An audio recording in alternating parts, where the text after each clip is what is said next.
Hello future teachers, welcome to my YouTube channel bear to TET with Vanshika पर। तो आज हम सीरीज़ नंबर अपनी 20th कंप्लीट करेंगे। शॉर्ट बताना चाहूँगी कि हम 1100 MCQs की जो हमारी CDP की सीरीज़ हैं वो हमने स्टार्ट की हुई है। इसमें हम सारे CDP के क्वेश्चंस जो हैं करते हैं। तो अगर आपको चैनल पसंद आ रहा हो तो आप सब्सक्राइब ज़रूर करें। इस चैनल में आपको सारे रिलेटेड शॉर्ट्स मिलेंगे टीचिंग के लिए, तो इसीलिए आप वीडियोज़ मिलेंगी जिसमें मैं आपको अभी तो सारी सीरीज़ के जो क्वेश्चंस हैं वो करवा रही हूँ, MCQ सीधे डायरेक्टली करवा रही हूँ। बाद में मैं हर टॉपिक पे अलग जो है MCQs आपको करवाऊँगी। इतने MCQs करवा दूँगी कि आपको जो है बाहर से कहीं ज़रूरत नहीं पड़ेगी पढ़ने की। इन्हीं क्वेश्चंस में से जो आपके क्वेश्चंस हैं वो आएंगे, ठीक है। तो चलिए अब हम स्टार्ट करते हैं हमारा 478th question. Which of the following best illustrate reciprocal teaching technique. इसमें से कौन सी है जो बेस्ट इलिस्ट्रेट कर रही है एग्जाम्पल रेसिप्रोकल टीचिंग की। Student takes turn in summarising question, clarifying, predicting, teacher lectures continuously, silent individual reading and rote memorisation. तो इसमें से जो हमारी करेक्ट जो ऑप्शन होगी वो होगी हमारी that is option number A, student take turns in summarising, questioning, clarifying, predicting. क्योंकि पीयर लेड डिस्कशन जो है कॉम्प्रीहेंशन और क्रिटिकल थिंकिंग है हमारी इम्प्रूव करते हैं, इसलिए ऑप्शन नंबर ए हमारी बिल्कुल करेक्ट है। नेक्स्ट चलते हैं। Which type of reliability is assessed by splitting a text into two halves and correlating them. Split half reliability, test, retest, parallel form और इंटररेटर। तो इसमें से इसकी बेस्ट ऑप्शन है option number A, that is split half reliability.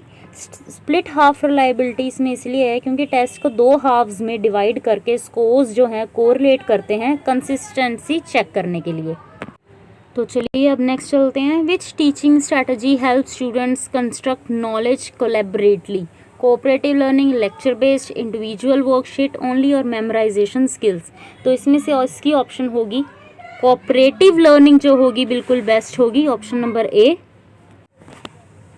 Next हम देखते हैं that is metacognitive monitoring refers to. इसका क्या मतलब होता है, दैट इज़ की ऑप्शंस रीड करेंगे। Evaluating one's understanding and performance during learning, blind memorisation, passive observation, copying notes. तो इसमें इसकी ऑप्शन नंबर जो हमारी करेक्ट होगी that is A, evaluating one's understanding. क्यों? क्योंकि इसमें से लर्नर्स अपने अंडरस्टैंडिंग और स्ट्रेटजीज़ हैं वो जो चेक करते रहते हैं और लर्निंग जो उनकी है उसके दौरान। Okay, A option is correct. Next, which classroom practice reduce cognitive load. कौन सी प्रैक्टिस क्लास में जो करवाई जाती है वो कॉग्निटिव लोड है जो बच्चों का हल्का करती है। Chunking information and sequencing task, giving too much information, random task, speed based drills. तो इसमें ऑप्शन नंबर ए है वो करेक्ट है बिल्कुल, क्योंकि कॉम्प्लेक्स इन्फो को मैनेजेबल जो है वो चंक्स में डिवाइड करके वर्किंग मेमोरी ओवरलोड है वो अवॉइड चीज़ होती है, ठीक है। विच of the following best illustrate reflective teaching practice. इसमें से कौन सी चीज़ है रिफ्लेक्टिव टीचिंग प्रैक्टिस है जो रिफ्लेक्ट कर रही है, that is teacher critically analysing on teaching to improve. इसमें क्या होता है, क्योंकि टीचर अपनी टीचिंग को रिव्यू करके इम्प्रूव करते हैं, मैकेनिकल जो लेक्चर्स होते हैं उनसे नहीं, ठीक है। A is correct. Next, in Vygotsky theory social interaction primarily promote, क्या चीज़ प्रमोट करते हैं, cognitive development, physical memorization and punishment based. तो ये इस बात हम सबको पता है कि उनका कॉग्निटिव डेवलपमेंट जो होता है इनके साथ रिलेटेड है, दैट सोशल इंटरेक्शन से लर्नर जो है जो उनकी हायर कॉग्निटिव स्किल्स हैं वो डेवलप होती हैं, ठीक है, ये चीज़ वो डेवलप करती है। Next, Which research design is ideal for studying immediate effect of instructional strategies? Experimental, longitudinal, correlation, ethnography। तो इसमें से option A is correct, that is experimental, क्योंकि एक्सपेरिमेंटल मेथड से इंटरवेंशंस का इमीडिएट कॉज इफेक्ट स्टडी जो है किया जा सकता है, option A is that's why correct. Next, dual coding theory emphasis learning through verbal and visual presentation together, only textual memorisation, listening without visuals और road practice only. तो इसमें से हमारी जो ऑप्शन नंबर होगी verbal and visual representation together, A is correct, because verbal plus visual जो information होती है टुगेदर, इन दोनों जो इकट्ठे होकर लर्निंग और मेमोरी को इम्प्रूव हमारी करती है, ठीक है, इसलिए दोनों ज़रूरी हैं डुअल के लिए। नेक्स्ट है, which type of assessment encourages students to reflect on learning processes. Formative with self assessment, summative only, multiple choice only और ट्रू फॉल्स ड्रिल्स। तो इसमें से हमारी ऑप्शन नंबर ए होगी बिल्कुल correct, that is formative with self assessment, क्योंकि इसमें learners अपने प्रोसेस को इवेल्युएट करके सेल्फ रेगुलेटेड जो लर्निंग है वो डेवलप करते हैं। Option E is correct. Next, which classroom strategy promote critical thinking and problem solving, इनमें से क्या चीज़ प्रमोट करती है? Case based memorisation, lecture only, silent reading. तो हम सबको पता है केस बेस्ड लर्निंग होती है वो प्रमोट करती है, ठीक है, क्योंकि इसमें रियल वर्ल्ड केसेस से लर्नर एनालिसिस, इवेल्युएशन और जो प्रॉब्लम सॉल्विंग स्किल्स हैं उनके डेवलप होते हैं, ठीक है। Next, which type of research helps understand participants lived experience deeply? Phenomenological, experimental, survey और कोरिलेशन। तो इनमें से जो होती है हमारे नंबर ए इज़ करेक्ट, क्योंकि इसमें जो पार्टिसिपेंट्स के एक्सपीरियंस को डीपली समझने के लिए फिनोमेनोलॉजिकल जो रिसर्च होती है वो यूज़ होती हैं, ठीक है। Next, which teaching strategy enhances transfer of learning? तो ये हमें सबको पता है, इसका option number A is correct, that is teaching concept through multiple context and problem solving जो होगा ये करेक्ट होगा, क्योंकि इसमें नॉलेज को अलग अलग कॉन्टेक्स्ट में अप्लाई करना, फिर ट्रांसफ़र और जनरलाइज जो है इन चीज़ की जनरलाइजेशन होती है, इनसे इम्प्रूव होती है, ठीक है। नेक्स्ट, कॉग्निटिव अप्रेंटिसशिप की element, modelling, expert thinking, coaching, scaffolding and fading, rote, repetition, memorisation, test and lecture only. तो इसमें से ऑप्शन नंबर ए होगी बिल्कुल हमारी करेक्ट होगी। क्यों? क्योंकि इसमें से एक्सपर्ट का प्रोसेस मॉडल करना, गाइड करना और ग्रेजुअली लर्नर को इंडिपेंडेंट बनाता है, ठीक है। Next, which type of validity ensure content represent entire domain? Content validity, predictive validity, face validity and reliability. तो इसमें से option number A is correct, that is content validity, because test का concept पूरे domain को represent करके सिर्फ smaller parts में इसको नहीं जो है प्रेजेंट करना होता, इसको पूरे डोमेन में जो होता है वो रिप्रेजेंट करता है। Which strategy improves metacognitive awareness in students? कौन सी इसमें से मेटाकॉग्निटिव अवेयरनेस आती है स्टूडेंट्स में? Self questioning and reflection, memorising text only, following instruction blindly, true and false. तो इसमें ऑप्शन नंबर ए हमारी बिल्कुल करेक्ट है, क्योंकि इसमें अपने लर्निंग प्रोसेस पे सवाल करना और रिफ्लेक्ट करना, अवेयरनेस और रेगुलेशन जो है ये डेवलप करती है उनमें।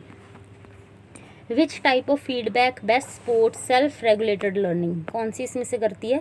Specific, timely, action label, journal and delayed, only numerical, only grade.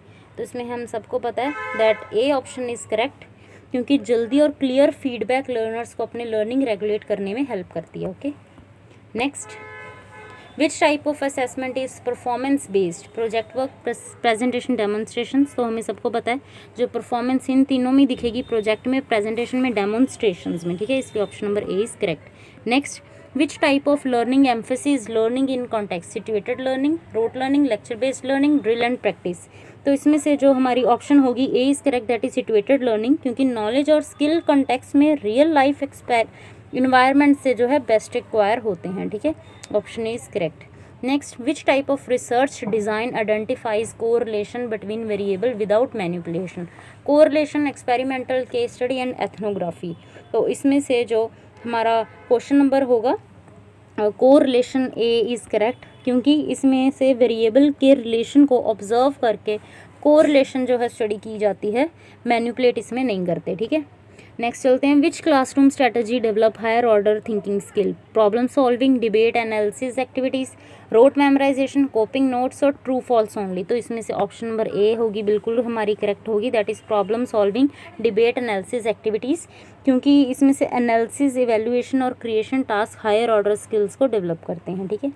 तो नेक्स्ट चलते हैं, which of the following best illustrate self assessment practice? इसमें से कौन सी चीज़ सेल्फ असेसमेंट प्रैक्टिस को है जो इलिस्ट्रेट करिए? Learners evaluate their own progress, यही बिल्कुल राइट होगी ऑप्शन। ये इसलिए राइट होगी क्योंकि लर्नर्स अपने लर्निंग प्रोसेस और प्रोग्रेस को इवेल्युएट करते हैं फॉर इम्प्रूवमेंट के लिए, ठीक है। नेक्स्ट और लास्ट क्वेश्चन पे आज के हम चलते हैं, that is cognitive load can be minimised by, कैसे हम इस कॉग्निटिव लोड है इसको कम कर सकते हैं? Sequencing task and providing worked example, presenting all content at once, random assignment for multiple task and speed memorisation. तो इसमें से ऑप्शन बी तो बिल्कुल रॉन्ग होगी, ये तो बल्कि सारा कंटेंट एक साथ देखेंगे तो हमारे दिमाग पर और लोड पड़ जाएगा, ठीक है। मेमोराइजेशन करना भी गलत है, और जो हमारी रैंडम असाइनमेंट है मल्टीपल टास्क के लिए, ये भी बिल्कुल गलत है। इस option number A is totally correct. Sequencing task and providing work example, क्योंकि इसमें टास्क को स्टेप वाइज सीक्वेंस में और वर्कड एग्जाम्पल से प्रोवाइड करने से मेमोरी का जो ओवरलोड होता है वो हमारा कम होता है। ठीक है, तो ये थे हमारे आज के 500 क्वेश्चंस जो हमने आज हमारी सीरीज़ में हैं कंप्लीट कर चुके हैं। हमने अभी तक जो हमारी सीरीज़ है वो कंप्लीट कर ली हैं। 20 हमारी सीरीज़ हैं जो कंप्लीट हो चुकी हैं। तो आप देख सकते हैं 500 क्वेश्चन हमने कंप्लीट कर लिए। बाकी के जो हमारे क्वेश्चन 600 रह गए वो भी हम जल्द से जल्द हम अपने कंप्लीट करेंगे। तो आप अभी तक देख सकते हैं कि आपने क्वेश्चंस का लेवल आपको कैसा लगा होगा। सारे मिक्स क्वेश्चंस हैं, बेसिक भी क्वेश्चंस हैं बिल्कुल, और बिल्कुल हायर लेवल के भी क्वेश्चंस हैं। तो इसलिए आप मेरे चैनल पर जुड़े रहने के लिए मुझे सब्सक्राइब करें, हर एक वीडियो को लाइक ज़रूर करें, कमेंट करें, इससे मुझे मोटिवेशन मिलता है। और अपने ज़्यादा से ज़्यादा फ्रेंड्स तक शेयर करें, ठीक है, ताकि वो भी ये क्वेश्चंस की जो सीरीज़ है, प्लेलिस्ट है, वो देख सकें। तो ठीक है, अब हम मिलते हैं हमारी नेक्स्ट सीरीज़ में जो कि 21 होगी। तो तब तक के लिए keep growing, keep learning. Thank you all.